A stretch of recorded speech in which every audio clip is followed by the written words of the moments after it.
So the current the contest for the current data set is still live. Means you are open to submit your solution for emotion classification. If you think that you can do something better or you can achieve something better, then you can publish your research papers also. That's why I decided to use the emotion classification problem in this talk. Means it is learning and challenge both for you. So till that time, I have explained that we are going to after pre-processing phase, and we are defining the models.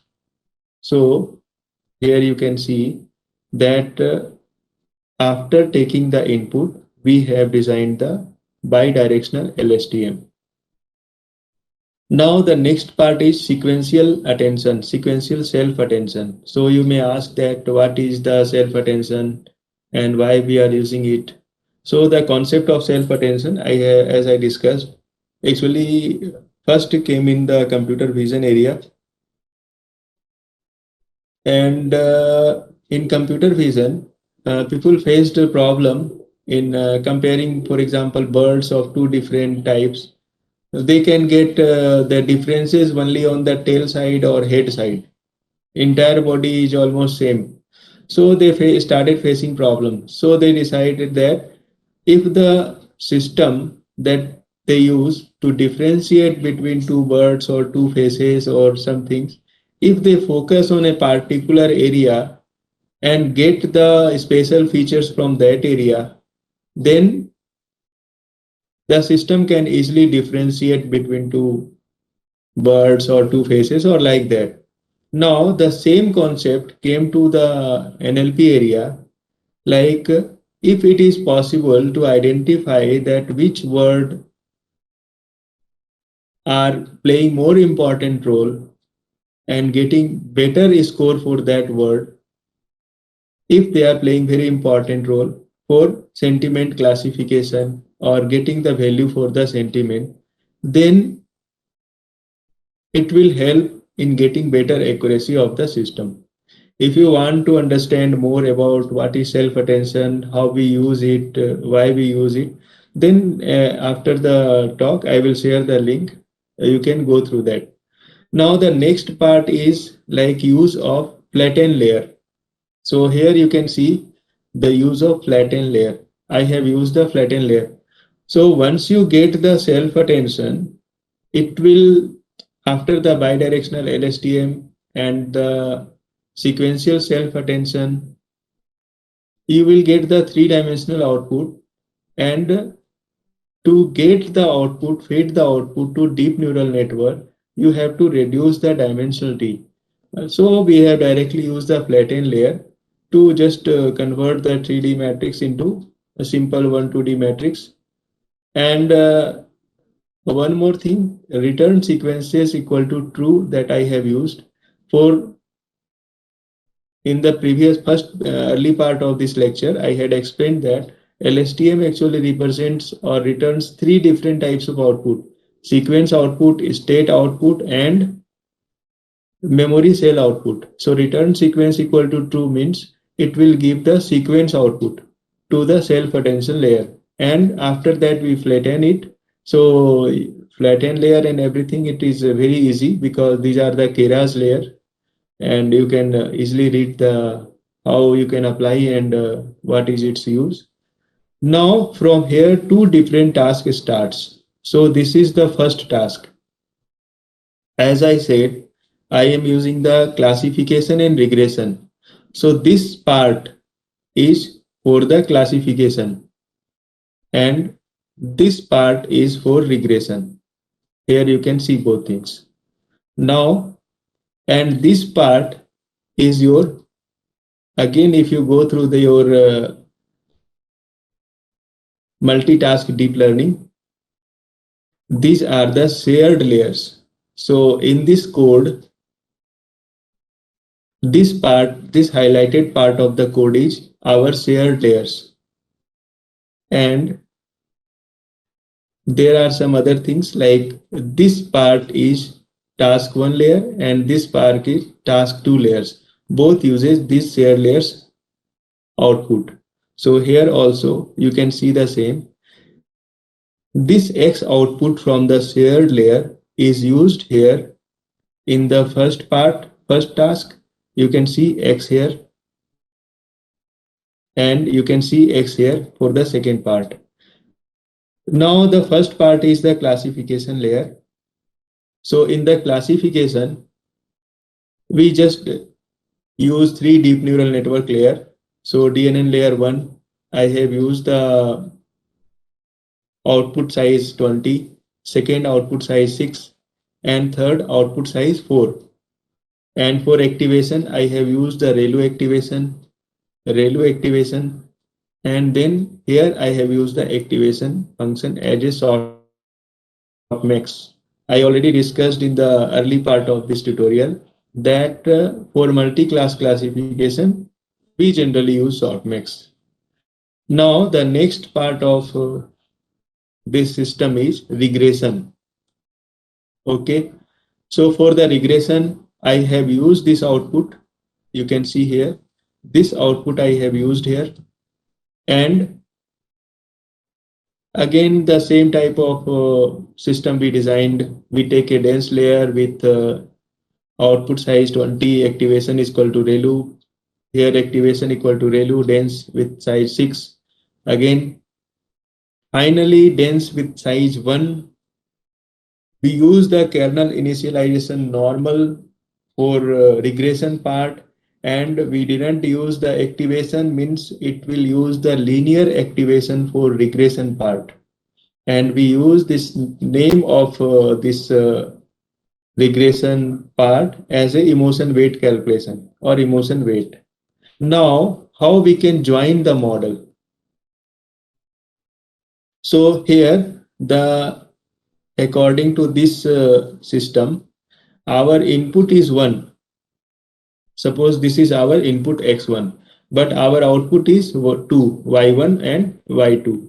So similar kind of model we have designed for our emotion classifier task. So here again, if you go through the final model definition, you will find that our input is 1, input 1. That input 1 is coming from here, model input. So this is our input.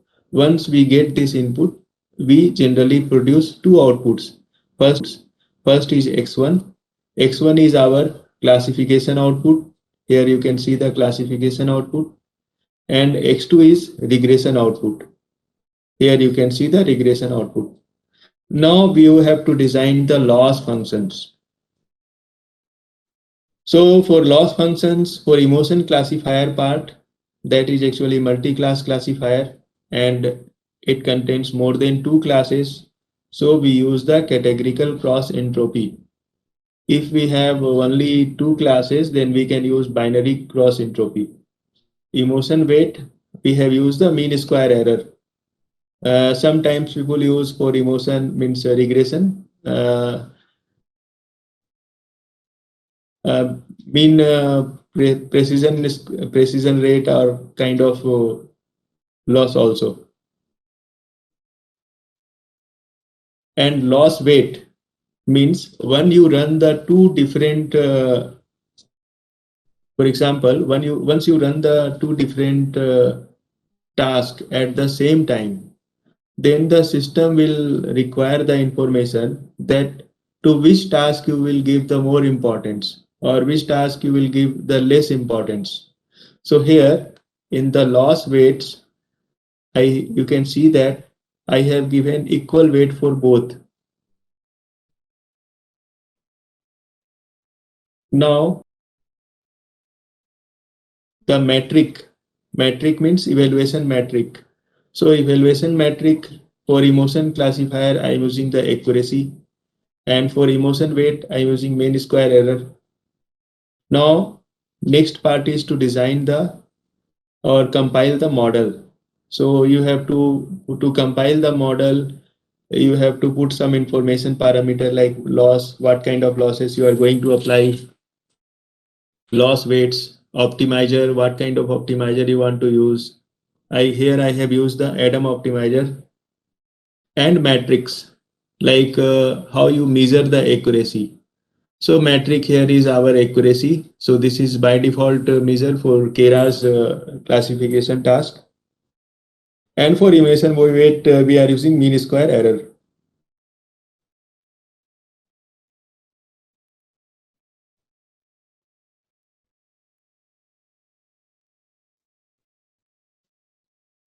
So this is our model definition complete. So next part is to train the model. So is it smooth to understand or okay to understand, or you may require, or you require some additional details or any question?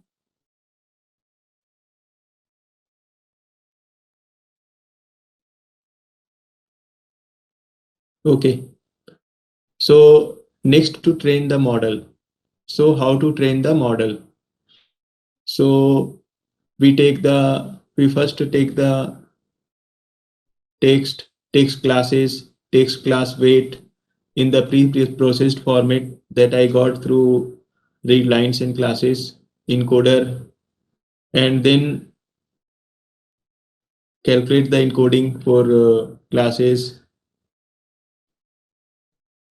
We use the encoder dot transform to convert it into one hot encoding. And because our classes are in the form of 0, 1, 2, 3, so we have to convert it into one hot encoding. And next, train levels. For train levels, we have to convert it into the categorical format. And tokenizer, these are the basic things. So I think we can skip because we use the general practice like how to set the embeddings, how to design the embedding size, how to develop the embedding matrix. So this is common in all NLP based deep learning tasks. So I'm skipping this part.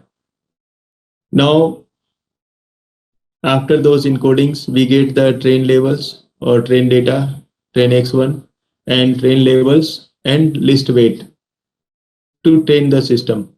Now here you can see that I have used the validation split 0.04, epoch count I have used, and then batch size I have taken I think 16 or 32 batch size, and verbose equal to 1 to show the results. And once we get everything, we save the model emotion classifier dot h5, and then there are read lines and classes and weight, and then okay, this that I have already discussed. Now I will show how to run this code. So once we run the code, I think I have to reduce the number of epochs so that I can show the result online.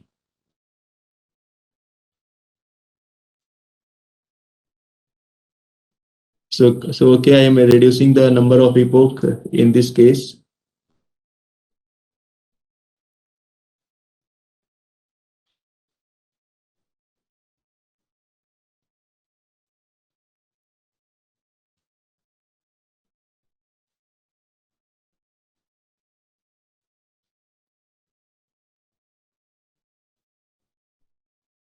Okay, so epoch count I have used here 75. So instead of that, I will use 25 so that I can show the result on time.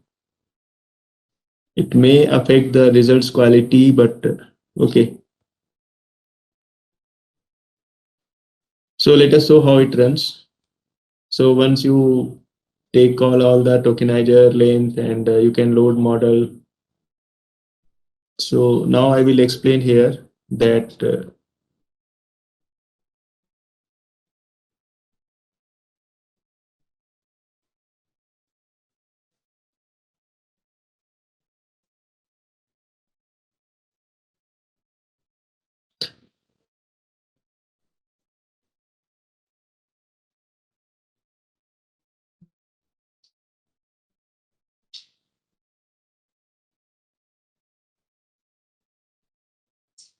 Okay, so this is important.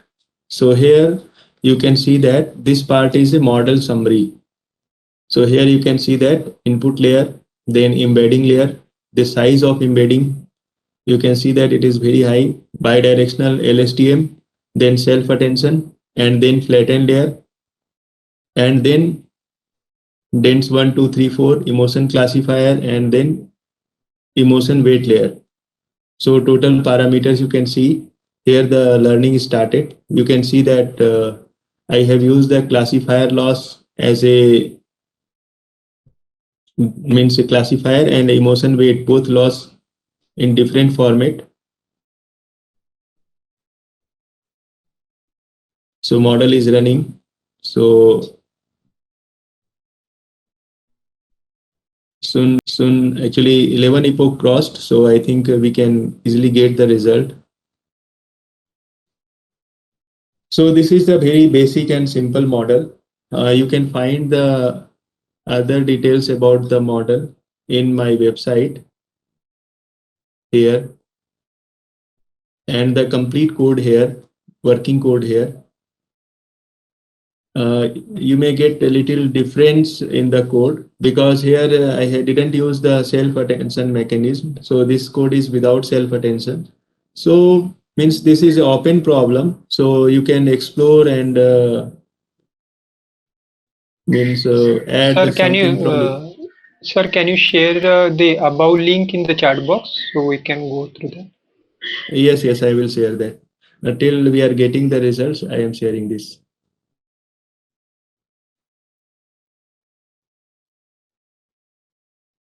So in the chat box, okay.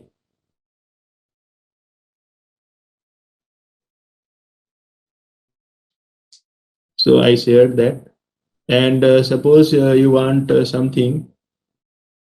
Okay, I think model running is complete. Okay, so model working is complete. So 25 epochs, I think it took just like 1-2 minutes time. So the for our model, the input text was Jimmy Carr makes me want to cry and cry has shiver. Means they are some afraid, fear. They are afraid about something. So our system, now you can check that what our system identified. They have identified that for anger is they identified the class is fear. Okay. And the weight for fear class here you can see that 93% means they are highly afraid about something. Joy it is too low and sadness is it is too low. But for class fear, the prediction is strength. Here you can see the anger, fear, joy, and sadness. These are actually means class confidence score. For if you add this is the class confidence score. If you add all those values, you will get 1 because this is a softmax classifier. Maybe if you are not considering all values, then little near to 100 like 99.999, maybe you will get like that because something this happens with softmax classifier. If you skip some numbers after decimal points, then this happens sometimes, but in ideal condition, if you add all the confidence score, you will get sum equal to 1. And the prediction strength means how much fear is there in there. That is 86 point means 8867. So if you convert it into 0 to 100 scale, means a person is 86.7% fear with this text. The text is Jimmy Carr makes me want to cry and cry shiver. So they are fear for that. So this is the way, and here you can see that model is created. So once this is the model, you can check the model size also. So the size of model in the current context is, I am just giving you,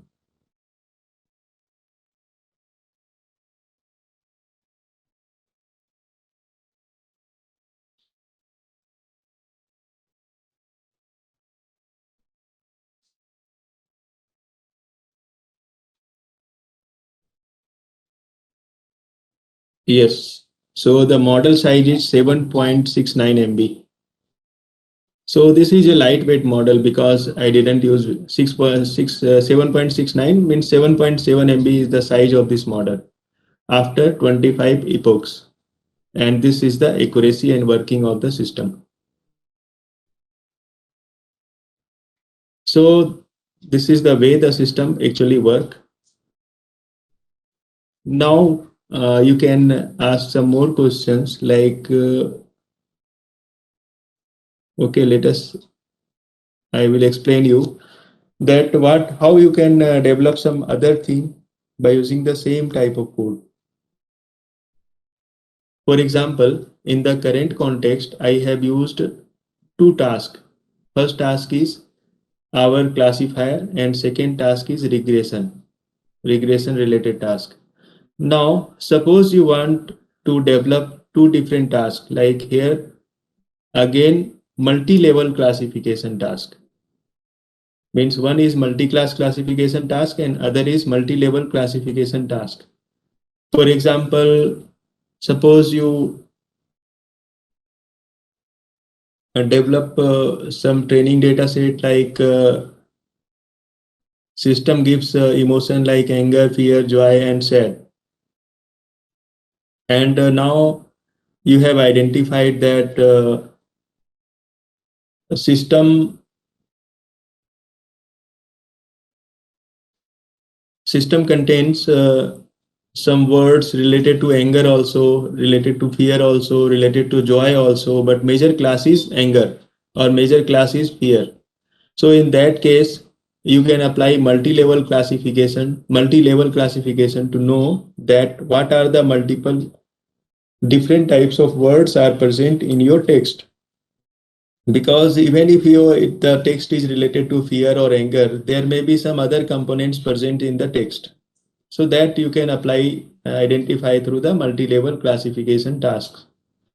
So here, the changes that you have to make till here, it will be same.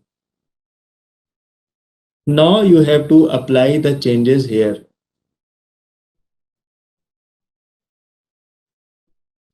Now suppose your text contains four levels. Means here your text contains final class, but what are the different types of words like emotion related words are all, anger related words are present in the same text, fear related words are present in the same text, joy and sadness related words are present in the same text. Then in that case the changes you will make here is dense equal to 4 means number of units output units will be 4 because you want 4 levels and the activation ReLU instead of activation ReLU sorry instead of activation equal to softmax in the previous part you can apply activation equal to sigmoid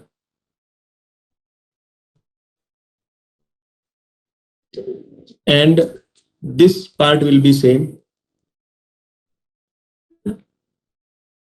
Now emotion weight you can change. There are multiple different ways to represent the loss. So categorical cross entropy generally we use for multi-class classification. But when you use the sigmoid, it means the system using binary classification. Means for each of those four class, they will check that whether that present or not. Means for each of those class, there will be four binary classifiers. So here it will be binary cross entropy. That will be different. Here again, metric will be binary cross entropy accuracy.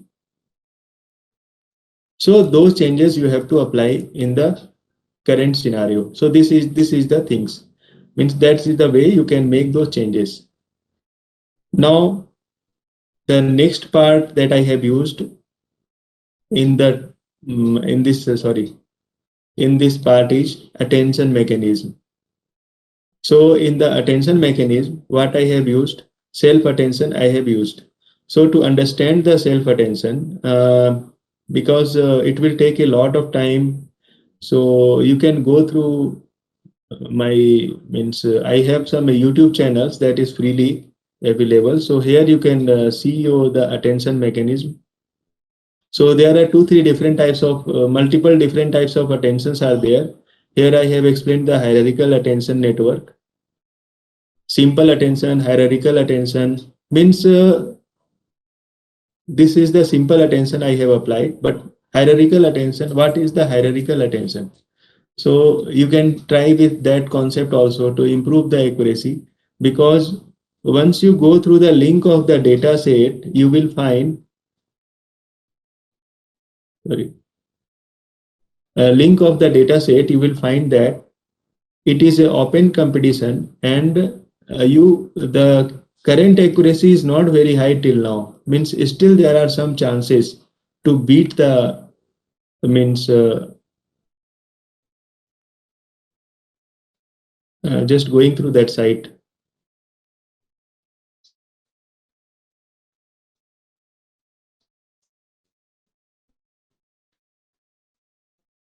Okay, so this is the code lab competition. So here you can see that the data set from where I got. So this is the accuracy. This is highest accuracy they achieved is 0.747. Means still there are chances. So, but the problem is some people tried in May 2021 and they got accuracy just 0.6. So, and the highest accuracy achieved, it is actually variable. So you can try and do something good, and then you can publish your papers also. So one change that you can do here is you can apply here, instead of self attention, you can apply hierarchical attention. So what is hierarchical attention? In hierarchical attention, you can understand the hierarchical attention in two different contexts.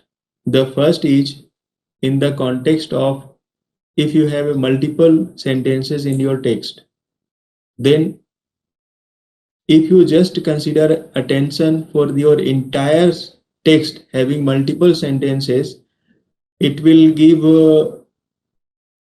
just word level information. But if you actually go through the original text having multiple sentences, you will find that some sentences plays very important role to derive some context in the collection of multiple sentences.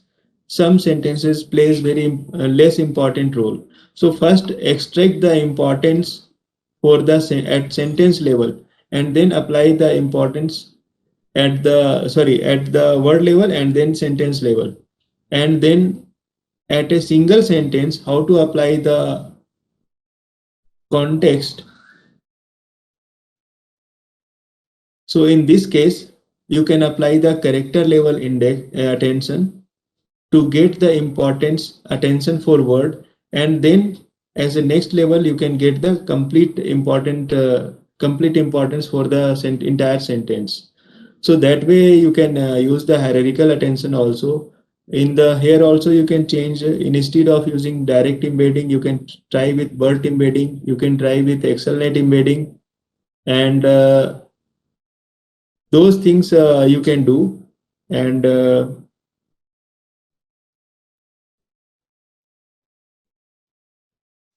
And suppose you want to go through and understand the transformer or RNN, then like I have discussed, like there are multiple different types of embeddings present these days. So for transformer, you can understand the concept of transformer. I have added those videos also, so you can understand those things. And based on that, you can apply your